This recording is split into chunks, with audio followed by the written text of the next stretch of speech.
Hi, it's Wendy, and welcome to my studio. I'm about to finish work on a panel that I have in the background here. And maybe I'll take a little time to work on these paintings as well. We'll see. So I'm glad that you're here with me. This is a typical day in my art studio. Just going to take off these little socks that I have on because I like to splash the paint around, and I don't like to get them on my socks. So I've been working on these panels. This is map paper. I just bought a big atlas, decommissioned by the library. Found it in the thrift store, and it's got great paper. It really does. Not only does it have great paper, but it has the maps on the paper. So it's got a kind of an interesting background. Now, what I'm doing is painting on both sides. I've already painted on the other side. And so, and I'm really done. I mean, there's nothing more that I can see on these that I feel like I need to do. So I am going to take these paintings down either today or tomorrow. And I was going to do it today, but I see that I don't have my tools. That's a note to self, to put your tools away so that everything is available whenever you need it. So that's the plan for these. And because I opened up the atlas and I took the pages out, they're bound in a particular way, like 6 or 8 pages at a time, and they're stacked one on top of the other and then folded. So this page does not face this page when you put it back together again. This page might face this page here. So it makes for a really interesting composition because they're different. I think it's an interesting composition when they're the same. You can always dismantle it and put the pages back out full size, but eventually these pages will be folded. I think I have some here. I can give you a little view.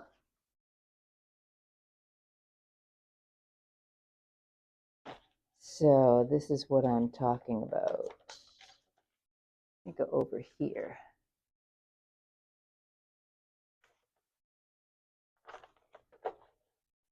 And that's a single page. But here are the pages folded. And so when you open the atlas, you have the two different painting surfaces. They're all painted like this. And again, it creates an interesting composition.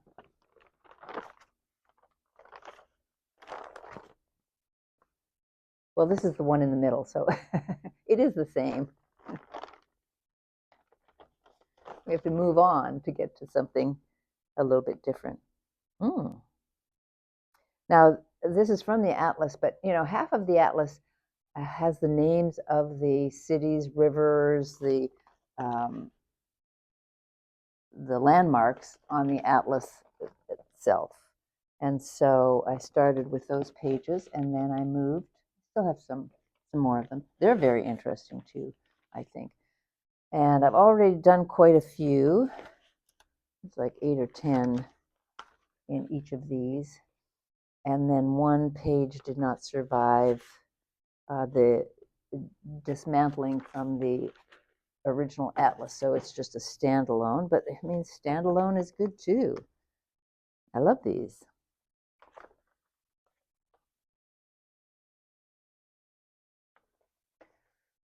So that's what you'll be seeing in another video. So what I'm going to do now is just turn these over because I have another painting on the other side. I'm trying out different types of paper, different paper possibilities, mainly because I have found out that the paper that I've been using for several years is no longer being made or being carried by my distributor, and so I have to adapt to something else. This is a watercolor paper. It's quite nice. It's not. It's a little thick. I don't need the watercolor quality. I like quality paper, but the watercolor quality is a little bit more than is necessary because of the thickness. But it's still good. However, eventually I'll be experimenting with some rolls of paper that I've gotten. So paper often comes in rolls. Now this is too wide and too long. I've been working pretty steadily on 22 by 30 inches. And I'm not someone who stays to a regimented scale, but I am limited in my space here. And that's just the sweet spot. If I want to work bigger, I put these boards together and then I just cover them with paper, not unlike, it's a grid, not unlike what David Hockney does with his paintings. And but I have to adapt now because of the lack of supply. So I did get a roll of a nice paper that I had to cut in half because it was 44 inches, or actually 42 inches. So I'm going to be notching down an inch, and that was exciting because I took my power saw to it, which was maybe not the best thing to do, but it seemed to be the most practical in the moment, and so and it worked. It really did work. Would I do it again? Yeah, I might, but I would definitely put more guides in place because I went off a little bit on one side. But there's always another painting, and there's always another roll of paper. So it can always be adapted. I can use it for other things. I can put it on the table and make the smaller paintings as well. So I'm never worried about that. It's always worth kind of experimenting with a little bit to see how far you can go. So let's get some paint and get started.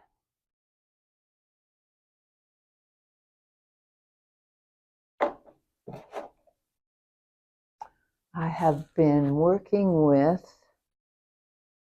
a variety of paints. I'm really interested in expanding. I'm not a mixer per se. I mean, the paint kind of mixes either on the surface or it mixes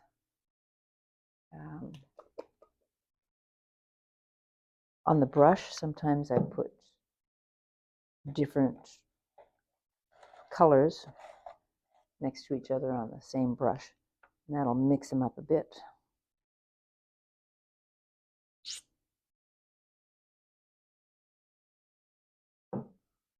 So I'm often putting a color right on the brush and applying that. Well, this is where the watercolor aspect of the paper does kind of come in nicely.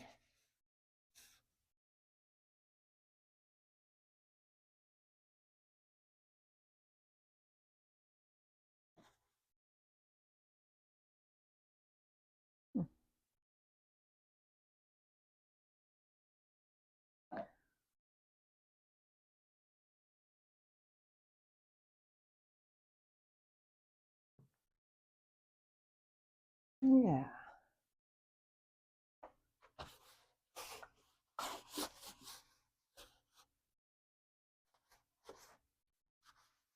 Corners are so important. You know, sometimes it's important to leave the space there, and sometimes it's important just to corral them with some color.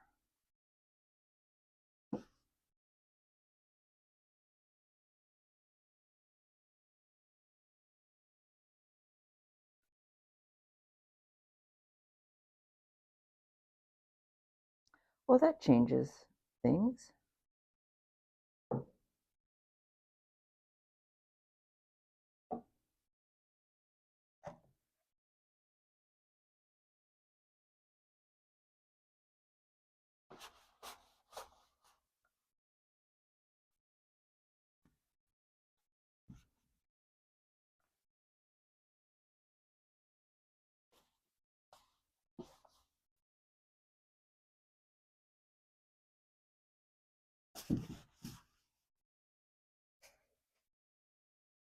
Not only does it change things on the surface of the painting, but it changes my view, my viewpoint, my my perceived relationship with the painting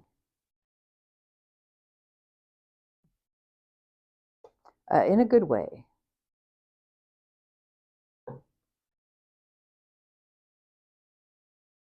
See what this does over here.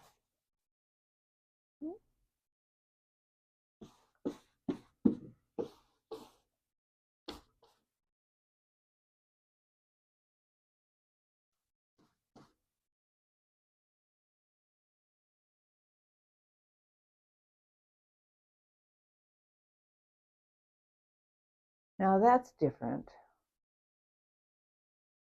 because of the lyrical quality of these. So the random application of color, in this case the green, does something tying in the flow of the other parts. And this doesn't do that for me. I think it's the kind of like the geometric aspect of it. Or it might just be this corner is has too much underlay, and it creates a density rather than kind of a freeing up or an opening. And if I wanted that density, then that would be good, but I'm not so sure. So I'm going to let it dry because I'll tell you, half of the time it looks subtly different, but different enough after it's been dry to change my opinion of what is going on there. So just going to continue, but adding this in the areas that are not so densely painted.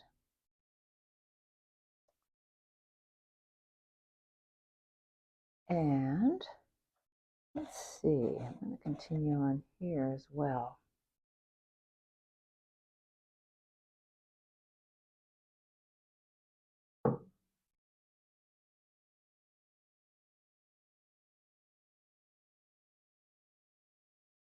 Now that I know that it doesn't work so well on the densely painted parts, and that most of these are densely painted, I wonder what would happen. This is me being precious now.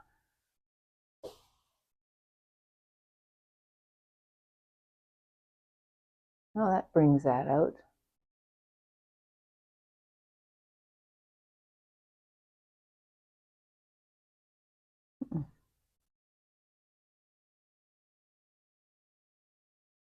It's a kind of interesting situation.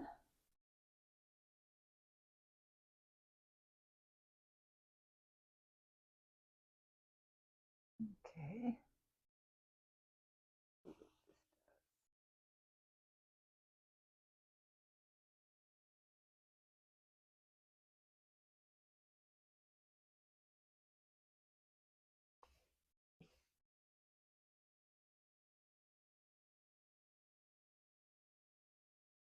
Now putting this over top of areas that I painted and have almost obscured is bringing back that underlay in a very interesting way. I like it.